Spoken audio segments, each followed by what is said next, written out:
50년간 하늘의 목소리를 들어온 여인이 있습니다. 지난 겨울, 그녀가 본 것 어두워지는 해, 핏빛 달, 일주일간 하늘을 덮는 정체 모를 황사. 3월입니다. 올해 3월, 하늘이 먼저 말할 것입니다. 단순한 환상일까요? 아니면 우리가 무시해온 경고일까요? 이 여인은 2029년 한반도 통일까지 예언했습니다. 왜 하필 올해 3월을 지목했는지 아는 사람은 거의 없습니다. 오늘 모두 말씀드리겠습니다. 끝까지 보신 후에 판단해 주십시오. 마지막 6분에서 한 번도 들어보지 못한 이야기가 나옵니다. 시작하겠습니다. 그녀의 이름은 박춘영. 남한산성 기슭에서 태어나 그곳을 한 번도 떠나지 않았습니다. 50년이라는 세월 동안 이 여인은 보통 사람들이 보지 못하는 것을 보고 듣지 못하는 것을 들어왔습니다. 남한산성은 단순한 역사 유적지가 아닙니다. 예로부터 하늘의 기운과 땅의 기운이 만나는 자리로 알려진 곳입니다. 수백 년간 영적 수행자들이 이곳을 찾았고 지금도 그 기운은 살아 숨쉬고 있습니다. 박춘영은 바로 이 땅에서 반세기를 보냈습니다. 우연이 아닙니다. 15살. 그녀에게 이상한 일이 일어났습니다. 갑자기 고열이 찾아왔습니다. 원인을 알 수 없는 통증이 온몸을 휘감았습니다. 밤마다 누군가의 목소리가 들렸습니다. 병원에서는 아무 이상이 없다고 했습니다. 하지만 그녀의 몸은 점점 쇠약해져 갔습니다. 우리 전통에서는 이것을 신병이라 부릅니다. 신이 사람을 부를 때 찾아오는 고통스러운 통과 의례입니다. 선택받은 자만이 겪는 시련이기도 합니다. 어느 날 밤, 그녀의 눈앞에 7개의 별이 나타났습니다. 북두칠성이었습니다. 칠성신은 예로부터 사람의 수명과 운명을 다스린다고 전해집니다. 그 별빛 속에서 목소리가 들렸습니다. 네가 이 땅의 말을 전하는 그릇이 되어라. 그날 이후 고열은 사라졌습니다. 통증도 멈췄습니다. 대신 그녀는 다른 사람이 되어 있었습니다. 보이지 않는 세계와 연결된 사람. 하늘과 인간 사이에서 메시지를 전달하는 사람. 그로부터 50년, 박춘영은 수많은 사람들의 아픔을 어루만져 왔습니다. 길을 잃은 이들에게 방향을 알려주었습니다. 그녀의 예언은 여러 번 들어맞았고 그녀를 찾는 사람들의 발길은 끊이지 않았습니다. 하지만 지난해 겨울 동지굿을 올리던 중 그녀는 지금까지와는 완전히 다른 경험을 했습니다. 갑자기 의식이 다른 곳으로 빨려 들어갔습니다. 눈앞에 붉게 물든 하늘이 펼쳐졌습니다. 땅이 흔들렸습니다. 세상이 둘로 갈라지는 것이 보였습니다. 그리고 그 속에서 한 문장이 들려왔습니다. 이것은 끝이 아니라 시작이다. 그녀가 본 것은 재앙이 아니었습니다. 낡은 세상이 무너지고 새로운 질서가 열리는 장면이었습니다. 우리 조상들은 이런 때를 천지개벽이라 불렀습니다. 그런데 그녀가 본 광경 중에서 가장 선명했던 것이 있습니다. 어두워지는 해, 핏빛으로 변하는 달, 그리고 일주일간 하늘을 뒤덮는 누런 먼지. 박춘영은 이 장면들이 올해 3월에 일어날 것이라고 말했습니다. 왜 하필 3월일까요? 그리고 이 하늘의 징조들은 정확히 무엇을 의미하는 것일까요? 박춘영이 본 환영 속에서 가장 먼저 나타난 것은 해였습니다. 대낮인데 어둠이 찾아왔습니다. 해가 서서히 빛을 잃어갔습니다. 사람들이 하늘을 올려다보며 두려움에 떨었습니다. 그리고 그날 밤, 달이 떠올랐습니다. 하지만 우리가 아는 그 달이 아니었습니다. 핏빛이었습니다. 마치 누군가 하늘에 붉은 물감을 쏟아부은 것처럼 박춘영은 이 장면을 보며 온몸에 소름이 돋았다고 합니다. 이것은 단순한 자연현상이 아니었습니다. 낡은 질서가 끝나고 있다는 신호였습니다. 그런데 더 이상한 일이 그 다음에 벌어졌습니다. 누런 먼지가 하늘을 뒤덮기 시작했습니다. 황사는 우리에게 익숙한 현상입니다.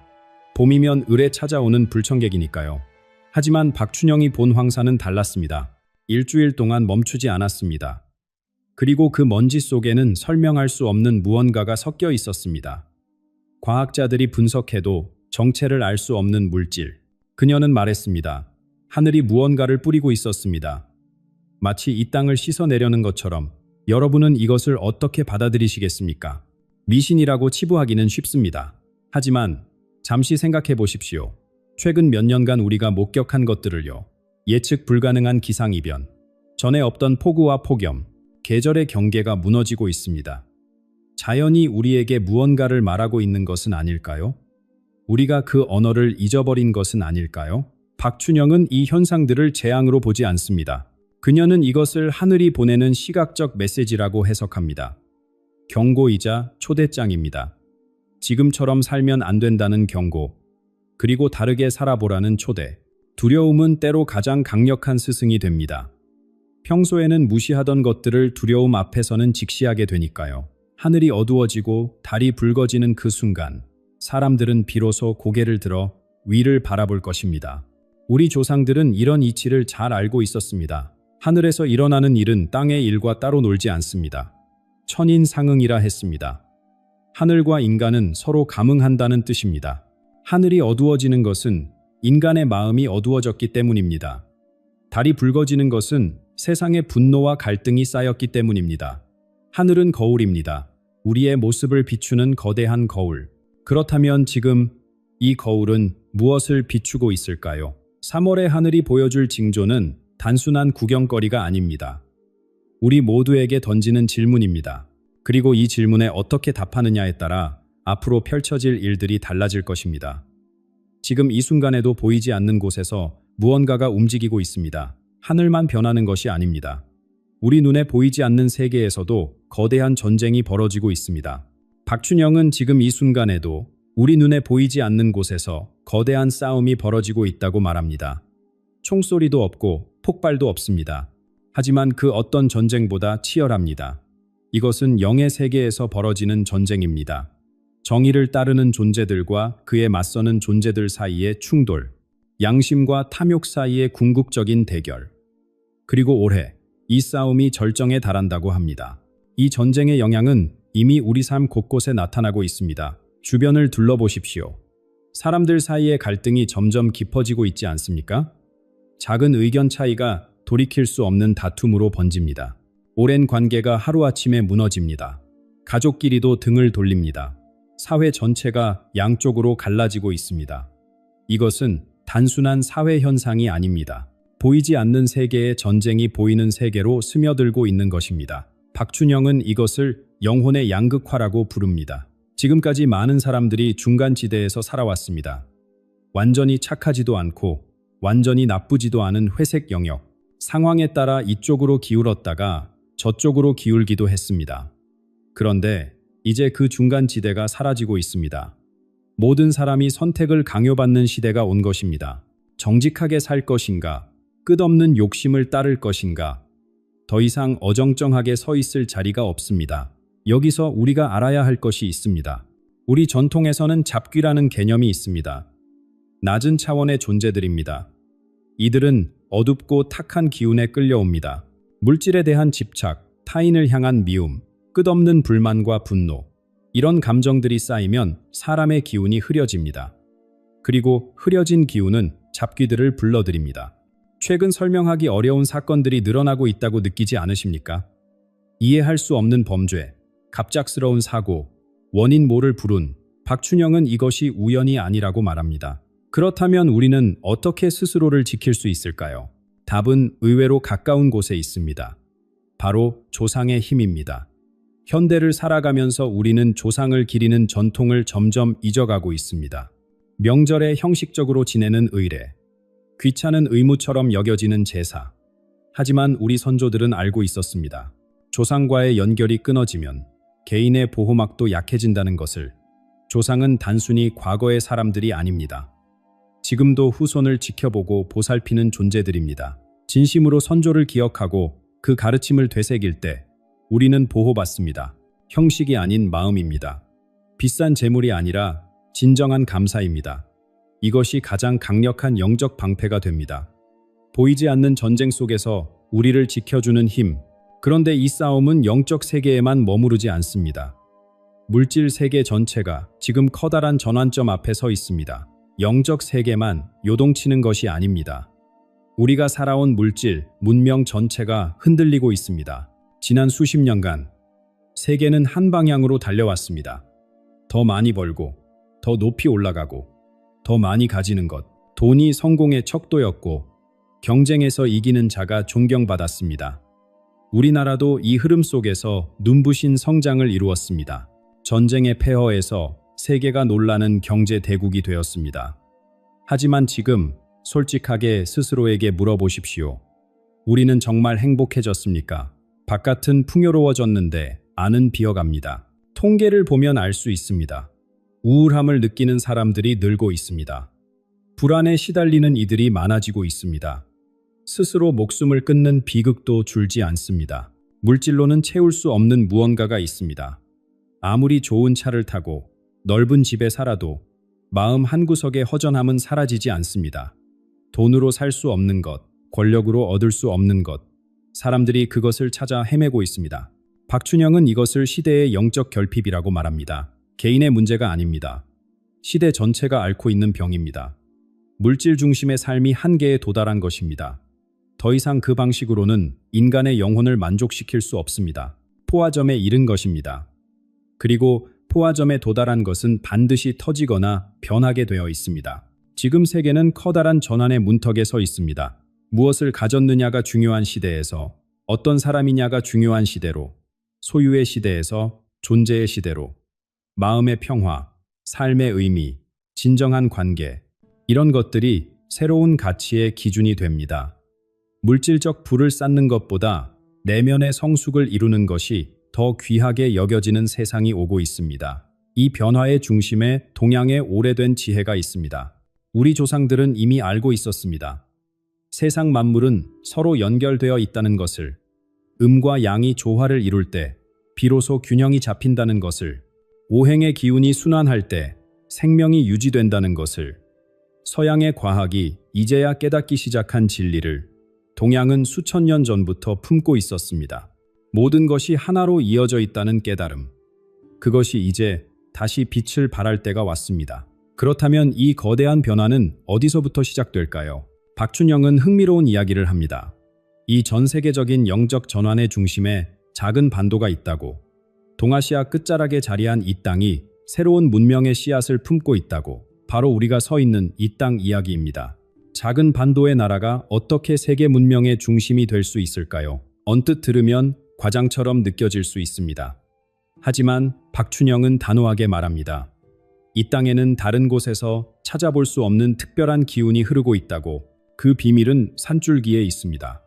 백두산에서 시작해 지리산까지 이어지는 거대한 등뼈, 백두대간입니다. 이것은 단순한 산맥이 아닙니다. 하늘의 기운이 땅으로 내려오는 통로입니다. 대지의 숨결이 흐르는 혈관입니다.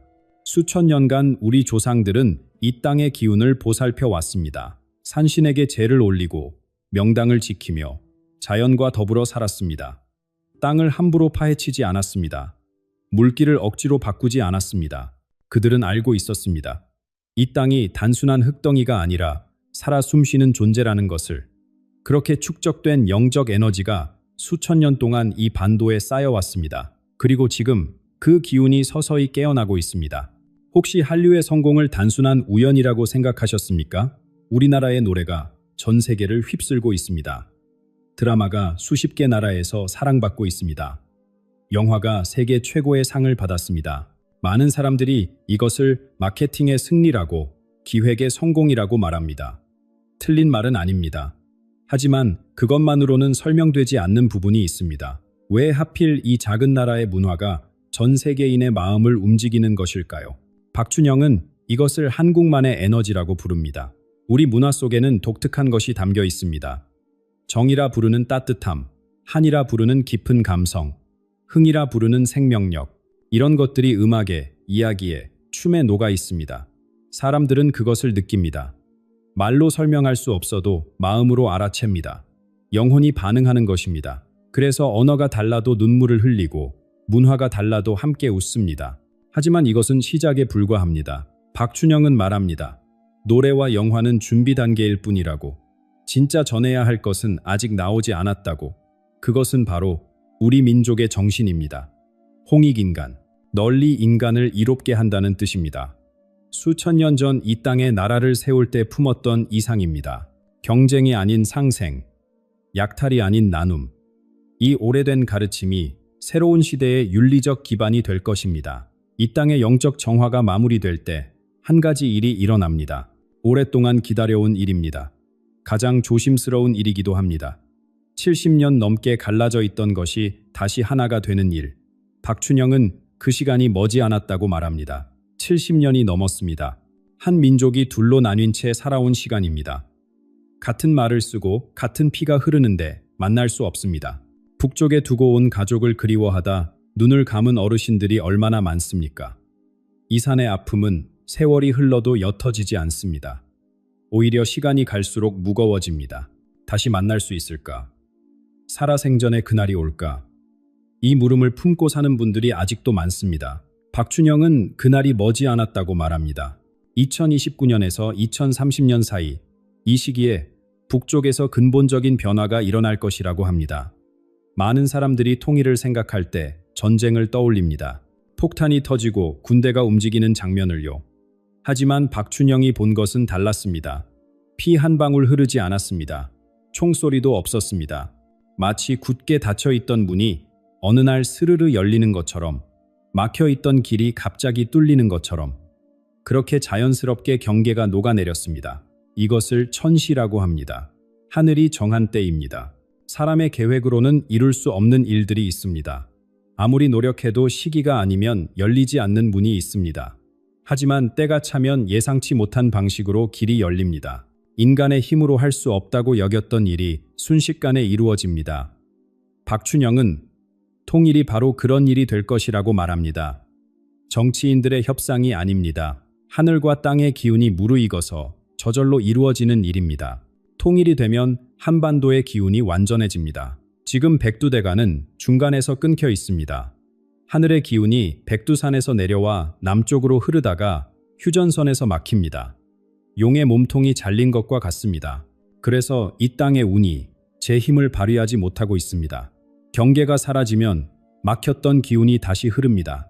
백두에서 지리까지 끊김없이 이어집니다. 잠들어 있던 용이 깨어나 하늘로 오르는 것입니다. 남과 북이 만나면 새로운 가능성이 열립니다. 남쪽에는 기술이 있습니다. 경제력이 있습니다. 세계와 소통한 경험이 있습니다. 북쪽에는 다른 것이 있습니다. 물질 문명에 덜 물든 순수함이 있습니다. 빠른 변화 속에서 잃어버린 것들이 그곳에는 남아 있습니다.